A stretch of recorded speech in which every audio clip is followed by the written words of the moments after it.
actually say, well, this week Luke tells us. This probably wasn't the exact sermon Jesus preached on the shores of Galilee. This one took place much more inland, Luke says, on a level place or on a plain. But Luke does give us a taste of Jesus' message. This passage is very similar to the Sermon on the Mount in Matthew, and that's usually often what we know. That one, there are significant differences though. Matthew's is a progression. He starts off with, "Blessed are you who are poor in spirit. Yours is the kingdom of heaven." And then if you're poor in spirit, then you're probably mourning.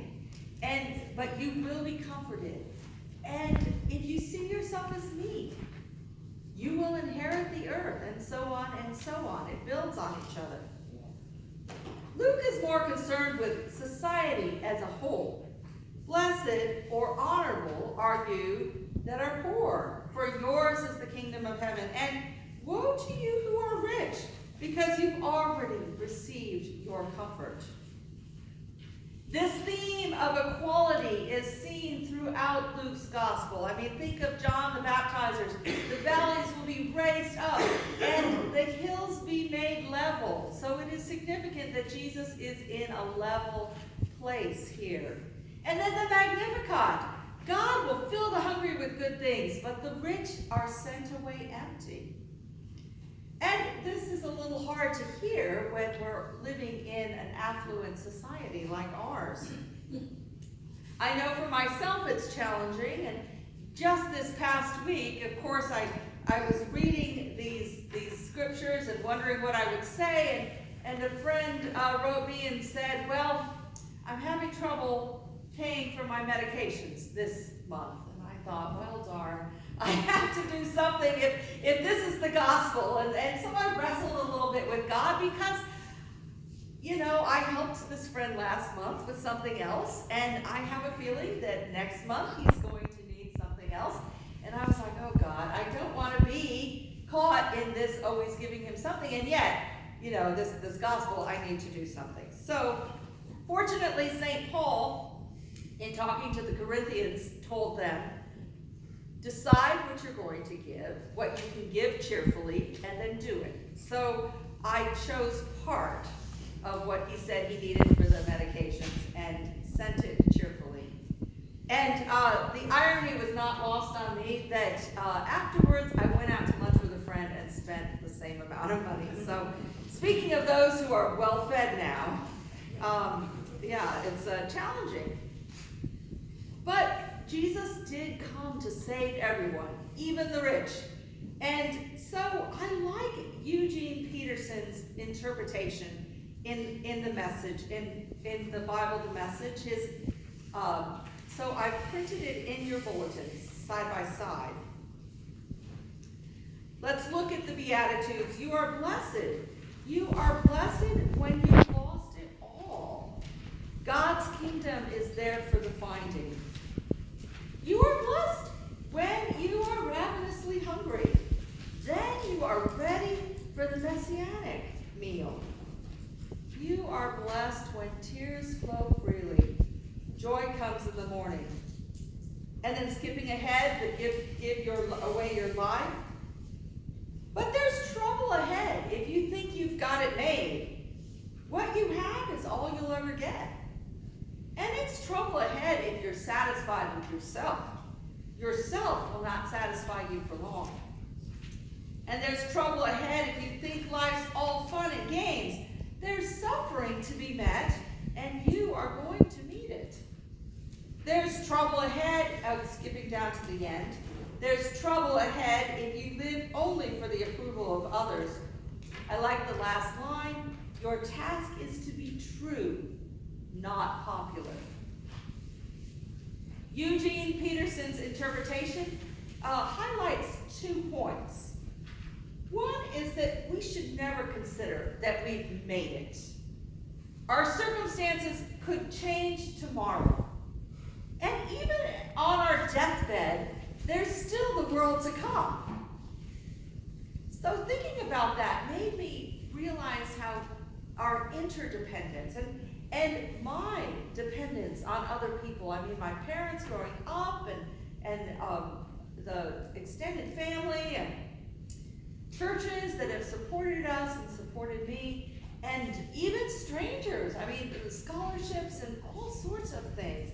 That I am here because of the generosity of other people. And even today, I am blessed by the generosity of this community. So I need to ask, what ways can I use who I am and what I have for the kingdom of God and for the vision of God in this world? Certainly, we should never be satisfied with anything less than the kingdom of God, whether it is difficult or easy. And I see this as Peterson's second point, that the ultimate goal of all of us should be the kingdom of God. One of the commentaries I read pointed out that in Jesus' day, it would have been quite hard for the rich of Jesus' time to take the risk of following Jesus. But Jesus is not letting them off the hook. In fact, we read in next week's lectionary, Jesus continues the sermon by saying, if you have 2 coats, give one away. And that was probably directed at the richer members of the audience that day. I remember a friend told me he had grown up in the inner city. I forget what city he was, but he told me that joining the army was a really great decision on his part. Suddenly his life had structure and purpose, and he knew 3 square meals a day and when they would happen, and he didn't have that growing up.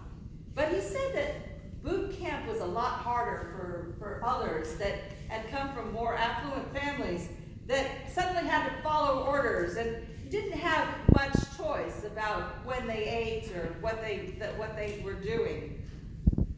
Boot camp doesn't make allowances for where you have come from, and neither does Jesus in this passage.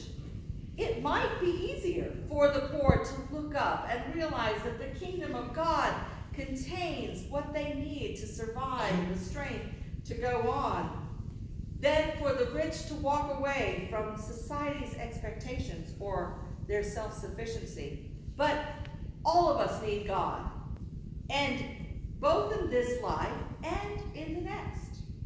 And Jesus calls all of us to come follow him, whether it is easy or difficult. One of the things I thought was interesting in this passage is, even though we call them blessed, the blessings are not something we need to seek as an end in themselves. They are just a part of life in the kingdom. So if we're living in the kingdom and working to bring the vision of God to the world, then we're blessed, whether or not we have a lot of leftover or it's challenging and we're called to persevere. That's one reason I like the saints so much, because we call them blessed because they persevered. And some of them had really, really difficult lives, and you're thinking, oh my goodness. And others saw the fruit of their works before they died. And yet it is not that, it's not their success that we call blessed, but the fact that they were following God. Meanwhile, our Old Testament readings remind us that all of us have that choice to turn to God. Jeremiah tells us, blessed are those who trust in the Lord. And the psalmist tells us, blessed are they who delight in the law of the Lord and meditate on this law day and night. These are people whose focus is pointed to God